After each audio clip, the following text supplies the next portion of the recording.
My dad lost his mind. Like, he was so angry. He was so pissed. This is why we never take you guys anywhere. I took on so much shame about that. And I look at that now through the eyes of a 40-year-old and realize how f***ed up that was. I was a little, like, younger than my daughter. Potentially the most beautiful part about parenting is that you get to love on your kids and a younger version of yourself simultaneously. Hey guys, real quick before we continue this conversation, will you just take a quick little baby moment and subscribe to the channel? That way you get a notification whenever we post a new episode. And I mean, if you're already here, maybe you hit the like button too. Let's just have a real conversation real quick. Just let's you and me have a chat about parenting, because as much as we have gotten more comfortable as a society over the last 10 years, I've seen such a shift in talking about the hard parts of parenting, talking about the struggles. You know, we don't see as many pictures of moms in the hospital with their brand new newborn and they look perfect and their makeup's done. Like, that was a thing for a while. And now we're seeing like realness. People are posting pictures of themselves postpartum, and, you know, their boobs are leaking and they're wearing those mesh underwear. And there's just a lot more authenticity when it comes to the conversations we're having about parenting and motherhood specifically. And I'm so freaking grateful for it. But there is a conversation I'm not hearing. And so I will lead out. And it goes like this. Sometimes parenting sucks. Sometimes it's boring. Sometimes I hate it. You're not supposed to say any of those things. Like, you're not supposed to say any of those things to anybody. You're not supposed to say those things to, definitely not to the internet. Definitely don't put it out in the world. You're not, it's like you're a bad mom if you admit that there are parts of this experience that suck. Or if you admit that there are parts of this that suck, then you'll have a whole group of people who are like, you're ungrateful. Like, I wish I had what you had. Look, I know all of those things are true. All of those things are true. I'm so freaking lucky. If you're a parent right now, you're so freaking lucky. Like, yes, we know all of that. When we say that some part of an experience is painful or hard, it doesn't mean that everything good about it is negated. But because we're not allowed to admit that truth, you shove things down deep inside. It makes you feel alone. When I was younger in my motherhood, it made me feel like a monster because I really struggled so much when they were little, and nobody around me ever said that they struggled too. So I was just like, oh, I'm a piece of crap. I'm a piece of crap because there are nights that I cry myself to sleep because I'm exhausted and I don't like this feeling. And not only did I not like the feeling, but I struggled to feel bonded with my kids. And I look back, I understand so much about a younger version of me who made the choice to have my first baby when I was 24, and then who just, you know, kept having kids because that's what I thought I was supposed to do. There's so much. I lacked a lot of knowledge around a subject that is so huge and massive and takes everything. It takes everything to try your best to successfully raise another human being. And if you have more than one to raise, man, it's even more intense. So if we are going to take this on, whether you're mama, daddy, like however you identify, if you're going to take on this task, then we can't just show, you know, the highlights. We can't just show pictures of like everything's perfect and good and right. We also have to be allowed to say, sometimes I want to just walk out the door and let these kids raise themselves. Sometimes I wish that I could find a traveling circus circa 1942 and just, you know, hand over these, you know, that expression, like, not my circus, not my monkeys. I'm like, yeah, here, take these monkeys. Like, I am done. I can't. It's exhausting. It's hard. It's boring. Why does nobody ever talk about how boring it is sometimes? Maybe it's not boring for everybody. And you would think it shouldn't be boring in a house filled with 4 kids, but we do the same thing every day. Wake up at the same time, have the same breakfast, make the same lunches, go to the same routines, go to the same practices every week. It's the same thing, and we do our best to mix it up on the weekend. This weekend we're going to go hiking. We're trying to mix it up, shake things up, and it's still really boring sometimes.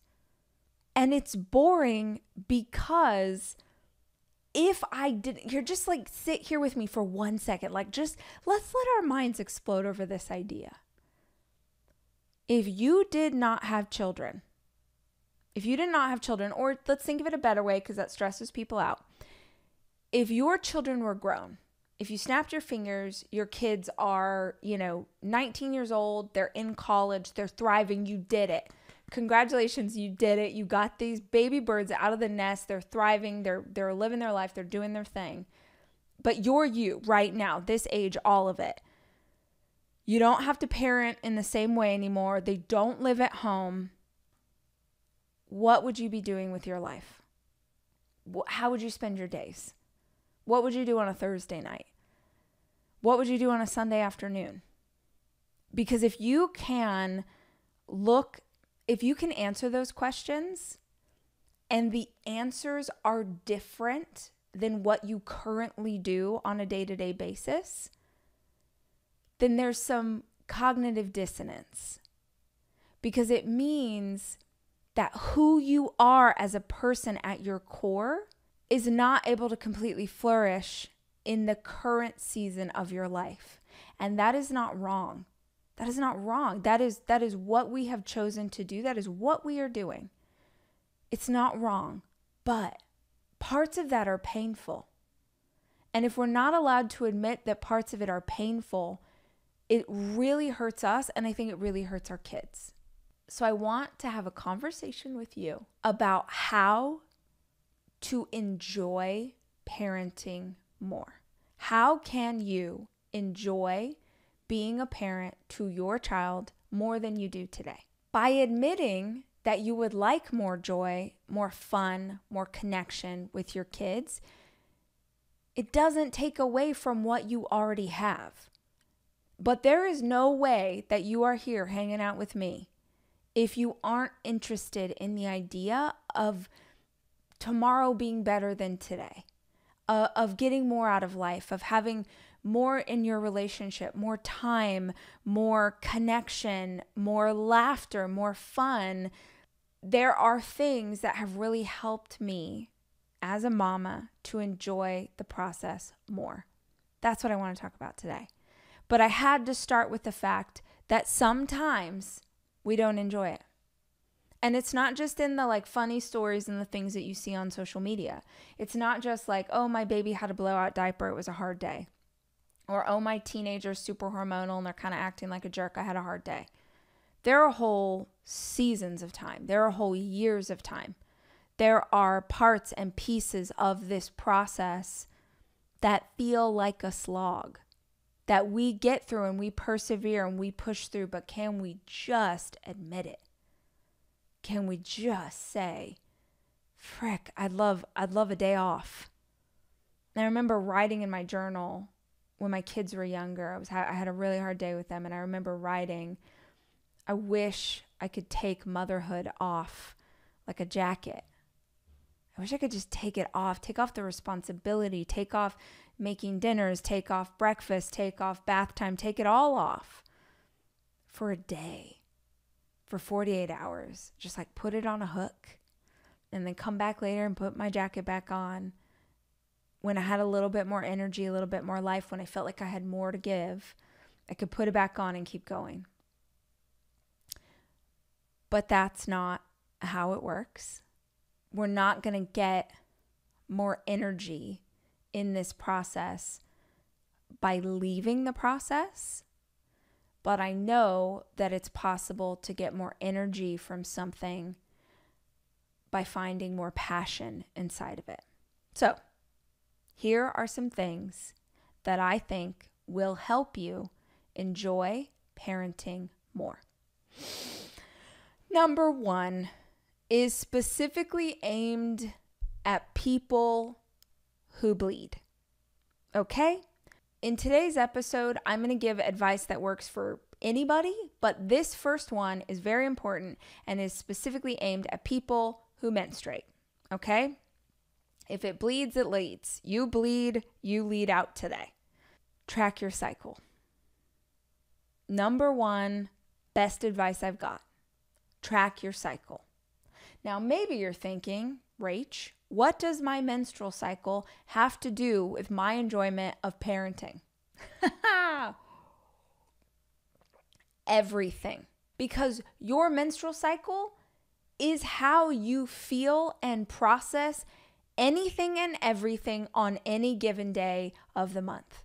And as we've discussed before, who you are today, on this day, wherever we're hanging out and you're watching or listening to this episode, who you are today, if you're someone who menstruates, you're going to be a different person 6 days from now.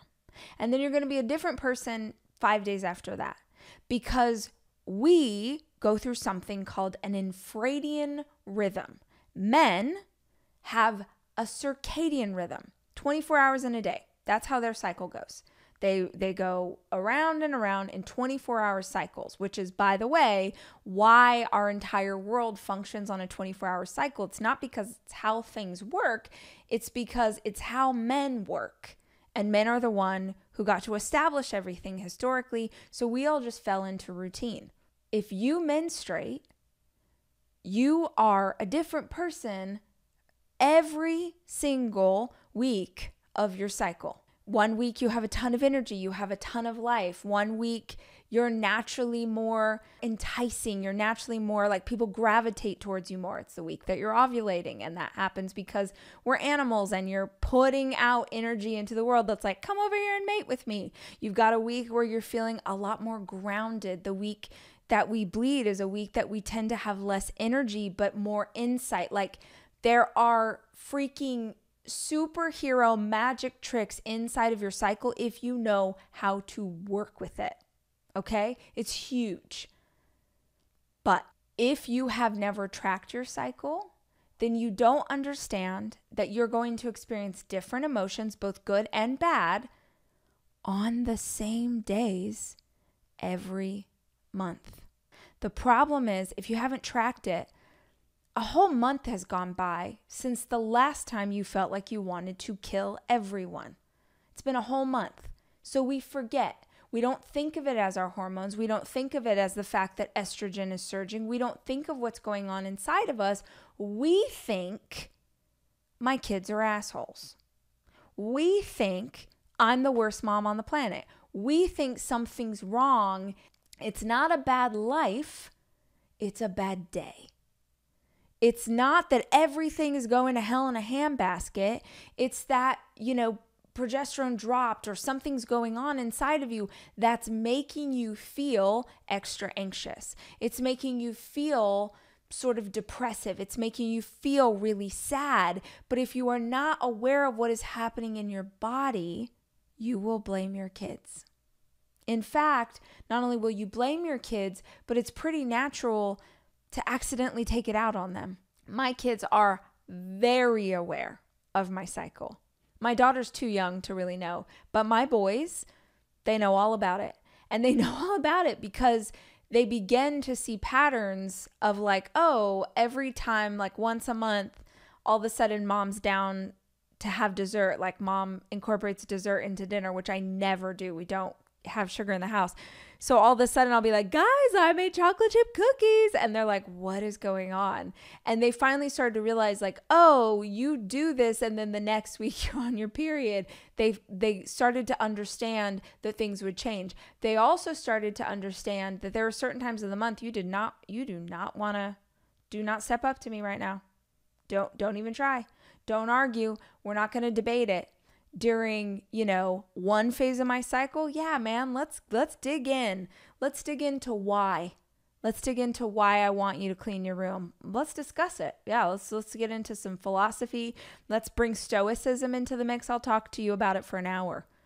But at another week in my cycle, if you try and argue with me about doing something you know you need to do and that we've talked about 1,000 times, we're going to rain down hellfire. I don't know. But if you understand what's going on with your body hormonally, it will give you more information in every area of your life that matters.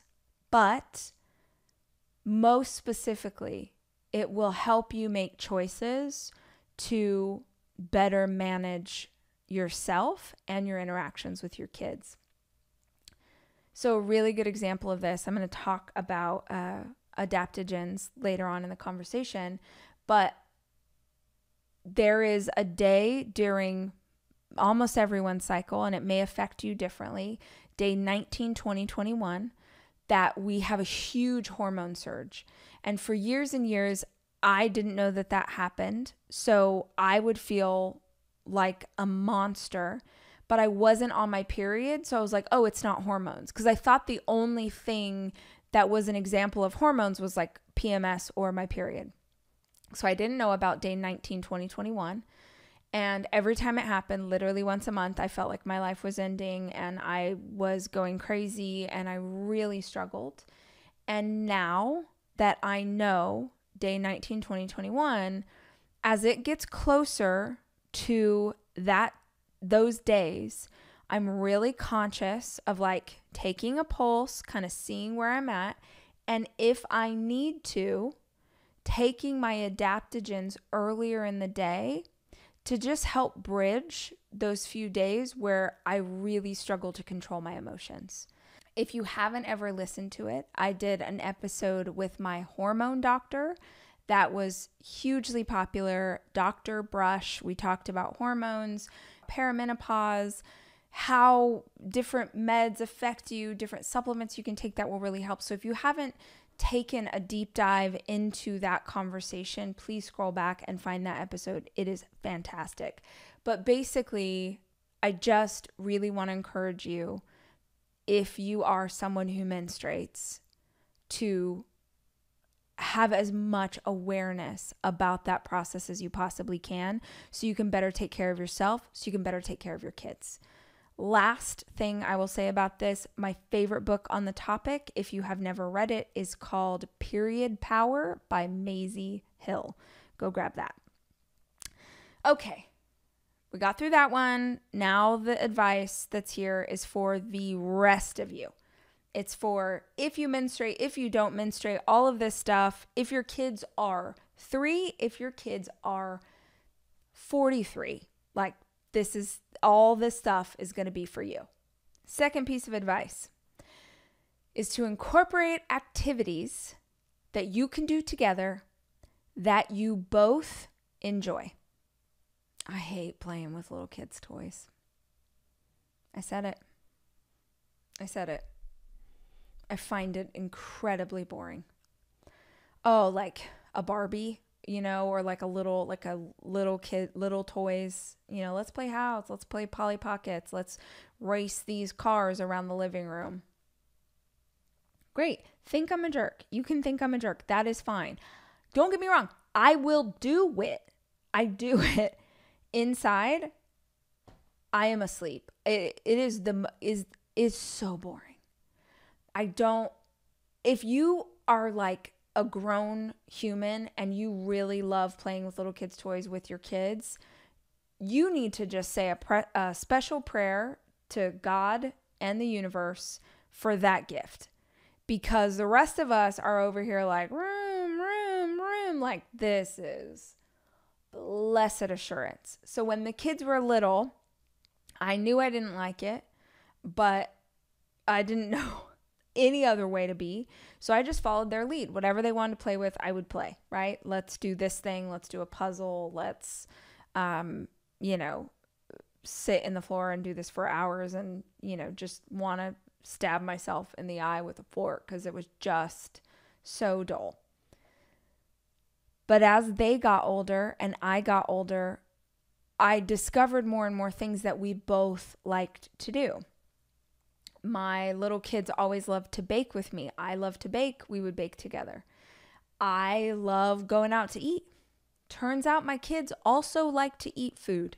So pretty early on in my parenting career, I would take them to places that I wanted to eat at, not where they wanted to eat. I remember when my son Sawyer turned, I think 6 or 7, I said, buddy, I'll take you to any restaurant in Los Angeles, anywhere. Like we go to fancy, we'll go to steakhouse, we'll go, anywhere you want to go. And he was like, I want to go to Subway. And in my professional opinion, there is nothing more disgusting in this world than Subway. I'm so sorry. I love a sub sandwich. My formative years were spent as a sandwich artist in a different, not at a Subway, at a local place. But I hate Subway. I think it's so gross. And I was like, Sawyer, please, anywhere, buddy. And he's like, no, I want to go to Subway. So that's what we did for his birthday. He's 14 now and still would probably prefer a Subway sandwich. But as long as they have been able to, sit upright, I've been taking them out to dinner. And I really love this for a couple of reasons. One, my parents couldn't afford to go to dinner when I was very young. We couldn't afford to go to restaurants. And then later, when we could afford it a little bit more, we never got to go. They always went to dinner and we never got to go out. And I remember one time, I don't know why or what we were celebrating, but we got to go to a restaurant and it was such a big deal and we were so excited. And I sat down at the table and I was so excited and I reached to grab something and I knocked over my water. And God, I haven't thought of this in a very long time. And my dad, who had a terrible temper, lost his mind. He was so angry. He was so pissed. And he freaked out. And it was like, this is why we never take you guys anywhere and blah, blah. And I just remember shrinking into the smallest version of myself. And my siblings were mad at me because I had made dad angry. And I took on so much shame about that and so much guilt. And oh, this is why I don't ever get to go have these experiences because I mess up. And I look at that now through the eyes of a 40-year-old and realize how up that was. I was a little, younger than my daughter. And I knocked over water. I didn't light the table on fire. It must have been very easy to clean up, very easy to handle.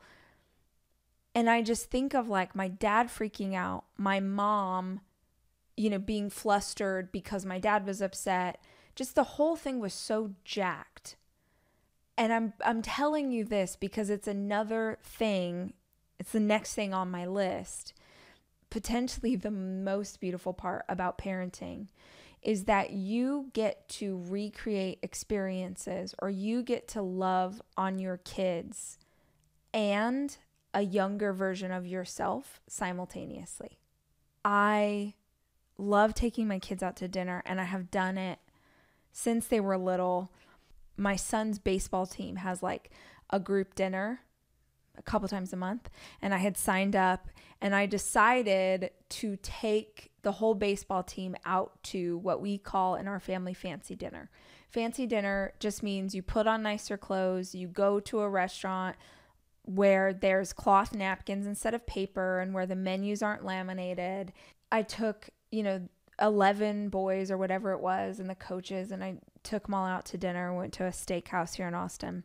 I love the opportunity. I love the chance for, not every family can afford to do that. And that's something I didn't get to do when I was younger. So I love getting to show up for other kids in that way. But I will say, as a mama, I was so proud of my son as I looked around this table filled with boys his age. I was proud of his table manners. I was proud of how he knew to be respectful to the server, how he knew to order food, how he knew what the different types of food were. I heard his friends were like, what is this? What is that? And he was explaining what, it seems like a simple thing, but if your kids don't learn that from you, where are they going to learn it?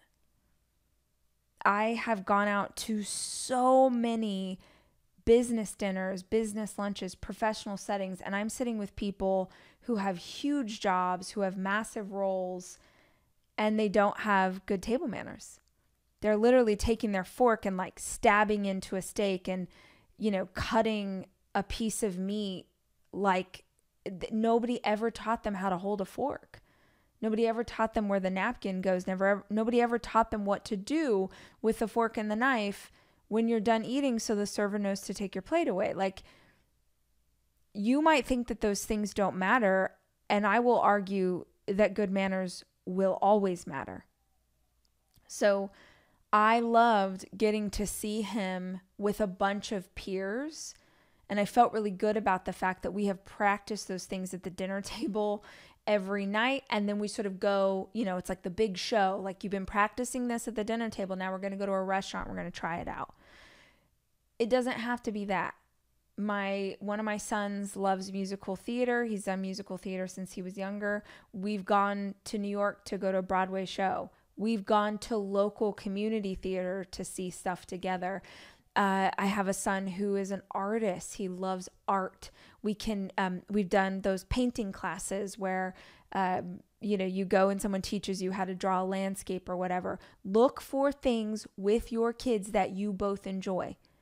It's about the quality of the time that you're spending together. We don't always have control of quantity, especially if you're a working parent. Some of you are working 2 or 3 jobs and you only maybe have a little bit of time together and you really want to make that time count. I promise it will be such a better experience if you're both having fun doing it. It's why I travel with my kids. And I just want to acknowledge, I know I'm naming a bunch of things that cost money. At this point in my life, at 40 years old, I can afford to travel with my kids. But even when they were little, I'd pack them up in the car and like we'd go to like a local trail that we could walk, or we'd go to the beach. We lived in LA. We drive from Glendale to Santa Monica, and I'd take them to the beach for an afternoon. I'd do things that we could afford in the season of life that we could afford them. And that has changed as my career has gotten bigger and I can afford to do more extravagant things like take the baseball team to dinner or go on a vacation. But it doesn't have to be money. There's a couple of board games that we love.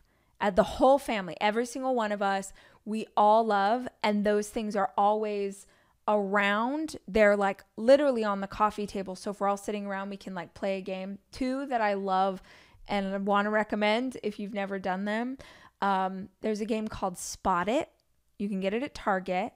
It's this little can of cards I don't even know how to explain it. There's a little can of circular cards, and on the circular cards is a bunch of little pictures. And then there's a card in the middle. And if you have a matching picture, you're trying to get rid of your cards. I'm not explaining this well. Our family plays that game like someone is going to put you in prison if you do not win. We are so aggressive. We are so loud. It is so funny. And in fact, I bought 3 cans of Spot It so that we really go. I know about this game because my boyfriend's family plays it in the UK. And so I know that in the UK, it's called Dobble. Dobble there, Spot It here. Highly recommend. Also, another game called Pass the Pigs. I don't know if you guys know Pass the Pigs. It's like almost like a dice game, but with these little rubber pigs. But stuff like that we all love, that's gold. So we keep those things around us. So at any moment, we can be laughing. We can be having a good time. We're not trying to force the funk. My boys would love it if I would play Minecraft. I mean, sorry. That looks like the greatest snooze fest. I'm so sorry. I'm so sorry if you're a Minecraft fan. I don't want to make a block. I don't want to keep away from the green thing with the square head. I don't want to look for a diamond pickaxe. No. But if we can find things we have in common, then we're both winning. The third one, and this is what I was referencing earlier, do work on your inner child. I assume you're hanging out with me you've done some therapy or are currently doing therapy because you understand the importance of working on yourself. If you are in therapy or thinking about going to therapy, or just maybe you're going to read some books to try and understand, and you haven't taken a deep dive into inner child work, please let this be your gentle reminder from the universe to learn more about your inner child. Every single one of us is who we are today, and also the amalgamation of every age we've ever been. And when you find yourself acting out in ways where you're like, why did I just get so angry? Why did I just scream at them? Why did I just have a massive anxiety attack? Why did any of these things happen? There's a very solid chance that it's not you as you are today, 40 years old, 52 years old, 33 years old, 22 years old. There's a very solid chance that there is a younger version of you who has been triggered. Something about what has just happened triggered a younger version of you, scared that younger version of you, and now they have taken control of the vessel. They are in the driver's seat for a minute and they're freaking out, and they're freaking out in the exact way that they would have at the age that they're frozen in time. There is so much to unpack with that. A fantastic book on this topic is called No Bad Parts, if you want to check that out. But there's a lot of books about our younger selves. Here's my point. One of the most beautiful experiences you can have is to love your child the way you needed to be loved when you were their age. Is so powerful, because remember, our subconscious doesn't know the difference between what is happening and what we only imagine. So if you can find a situation, maybe it's a one-time thing or a daily activity with your kid that is reminiscent of something that you also experienced, and you can sort of rewrite history, it is deeply healing to a younger version of you. For example, my daughter has very curly hair. I might have told you guys this recently. I can't remember if I have. My daughter has extremely curly hair. I grew up in a family that was Pentecostal, and I'm not saying all Pentecostals are this way, but our family really cared about hair. Really cared about it. My mom had, 3 girls. All of us had hair down to our butts. And I don't know if it was the church or like the 80s or why, but she absolutely obsessed over our hair being perfect. And so every freaking day of your life, you were going to get an elaborate braid, bows, the whole thing. It was just going to be a huge deal how your hair looked. The problem with this is that I have an incredibly tender head. Like, to this day, I have such a tender head. And I remember countless times just crying as my mom, did these crazy hairstyles on me. And I would say, it hurts. And she'd be like, it doesn't hurt. I'd be like, Mom, it hurts. And she would say, it takes pain to be beautiful. The levels of therapy I have gone through from this experience alone. But the headline of that experience in my childhood was, it did not matter if I was in pain. It was ignored, or it was told to me that I was wrong. It doesn't really hurt. You're fine. Or I had no voice. I had no say. And so at some point I stopped complaining, and I would just stand there and cry the whole time she'd do my hair. It was a horrible experience. And now I have a daughter who has wildly curly hair.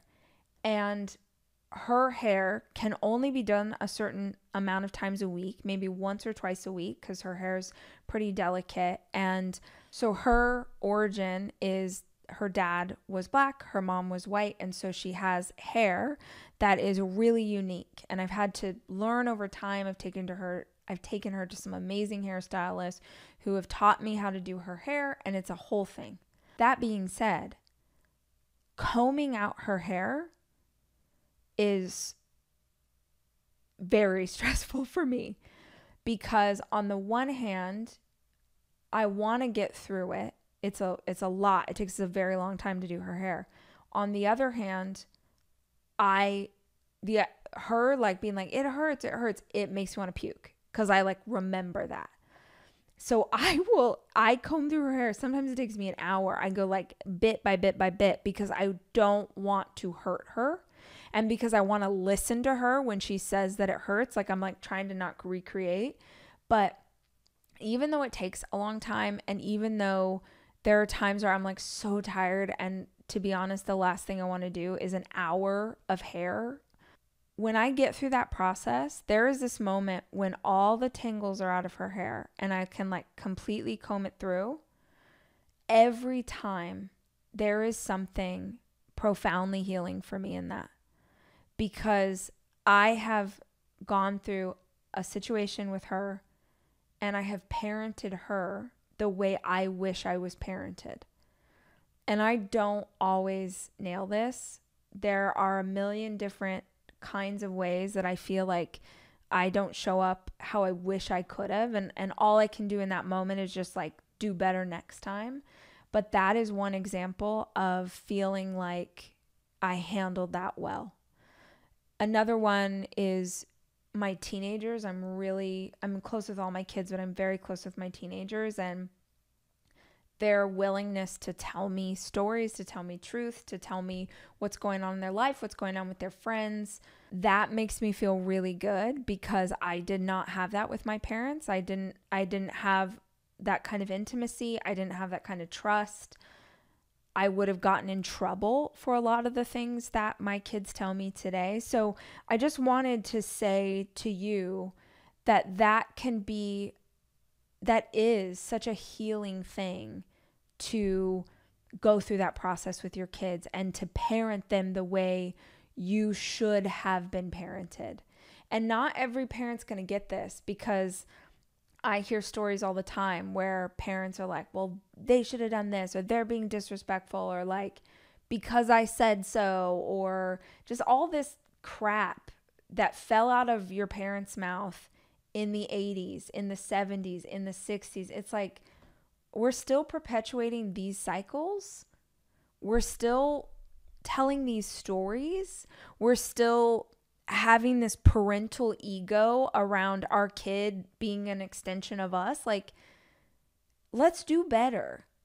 Let's do better. And let's do better not by trying to force our children to be this like, good little soldier, like doing all the things. Let's do better by healing some generational trauma, by not repeating the cycles that have been going back in our family tree since William the Conqueror. Okay? We can do better. And it feels so good to you, and it feels so good to them, and it feels so good to like the little girl version of you, the little boy version of you who can take a breath. Because when you do things to them, and there's a million reasons why this happens, but when you slip up and, you scream, you open your mouth and your daddy falls out, like you do something, you're like, damn it. I just became my mom in that moment. When you do that, that younger version of you is made to feel even less safe. And then there's a whole host of shame that comes up, because the grown-up version of you knows where that came from. The grown-up version of you can remember what it felt like when someone talked to you that way. So consider this piece of it. Talk about it with your therapist. Get yourself a book. Or just notice in your life. Notice these moments where you're like, how could I parent them better than I was parented. The next thing I would recommend to enjoy parenting more is to enjoy your life more. Work on yourself for yourself. Work on yourself for yourself. You are a whole freaking person. And when these kids fly the nest, which hopefully, if you're doing this correctly, you are not trying to raise children to move in down the street from you and hang out with you every other day. You are trying to raise children to become fully functioning adults who know how to go out in the world and thrive. That's what we're trying to do. So if you do your job correctly, these kids are supposed to move along. Meaning there is going to be a day, hopefully, when they have moved out and moved on and the baby bird has flown the nest. And then what are you going to do? This is a season in your life. This cannot be your entire life. There have to be parts of your experience that you do just for you. The yoga class, just for you. Happy hour with your bros, just for you. A game of golf, just for you. Joining a sewing club, joining a book club, learning to contour your cheekbones. Like, I don't care what it is, but you should have something in your experience that is you, not you as a parent, not you in relation to anybody else, but you just for you. It's me over here taking guitar lessons. Why am I taking guitar? Why am I teaching myself guitar? I don't know. Because I want to. Where's that leading? Nowhere. It's just something I'm doing. There is mad power in you pursuing something you're interested in with no agenda. You're not trying to turn it into a career. You're not trying to turn it into a side hustle. You're not trying to do anything with it other than enjoy yourself. Enjoy yourself. And not enjoying yourself once a month or once a quarter, all the time. Work on yourself for yourself, and magically you will be a better parent because you'll be a more complete person. The more complete you are, the happier you are, the more fulfilled you are, the better parent you are going to be. Not only because you're going to have more energy and passion to give to your kids, but because you're also going to be an example of what it is to be a whole and complete person. Work on yourself for yourself, and I promise you it will benefit everyone in your life. All right. We're down to my last piece of advice. I'm sure there's so many others, but I can't wrap up this conversation and not also talk about things that just help us to be healthier people. So the 3 that I wrote down are supplements, meditation, and exercise. Supplements, meditation, and exercise. There's a ton of information on the internet. There's a ton of information in books. Obviously, talk to your doctor, ideally a naturopath doctor when it comes to supplements, or a nutritionist that really specializes in natural remedies, not medication. But there are some incredible supplements that can help your anxiety, your stress. They can help to even you out, keep you calm. I take an adaptogen every single day of my life. I've talked about it a ton. I take holy basil every single night, and it helps me to be a better human. It helps keep my hormones balanced. I take something called chase tree berry, which is really good for hormones. There are certain times of the month where I feel like I need a little bit of extra support, and I take GABA, which just sort of calms down my brain, helps my brain slow down.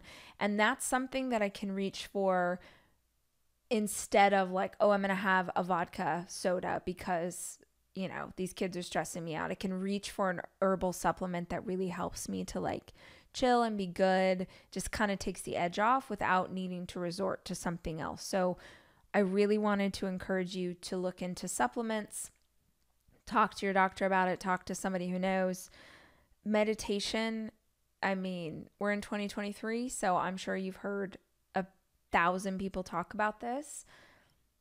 It's worth considering the practice if you've never done it before. And it's worth researching. If you've tried meditation and you feel like, oh, I can't do it, I can't keep my mind focused, my mind wanders, consider a moving meditation. Walking meditation is fantastic.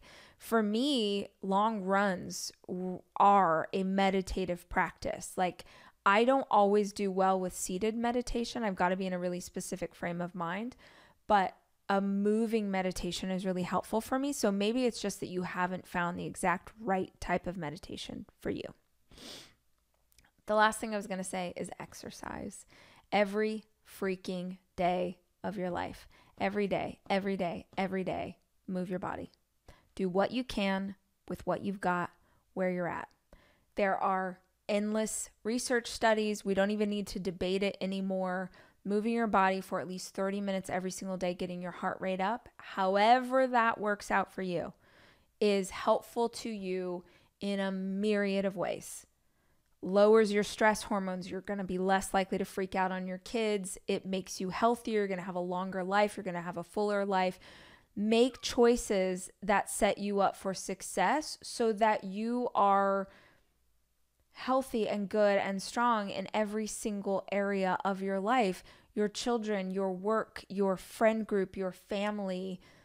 When you are healthy in mind, body, and spirit, you're going to be able to take care of everyone in your life with intentionality, with grace, with a calming presence.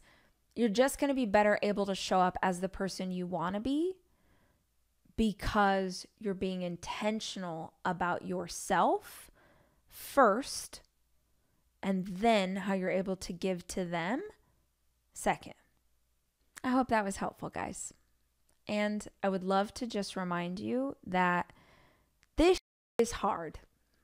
It's hard. It's so hard to be a parent. No matter how old, no matter how many kids, it's just hard. So let's honor that.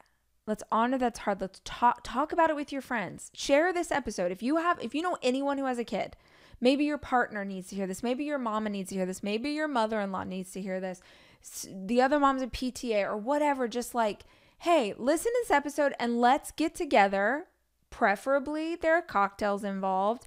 Let's get together and let's talk about the realities of how hard this is. Let's talk about what works for you. Do you have any ideas? This is what Rachel said, but here's my 2 best ideas. What are your best ideas? Like, if you show up and you're like, hey, I'm struggling with this, you give other people the opportunity to help you, to support you, and also to be like, oh, thank God, me too. Me too.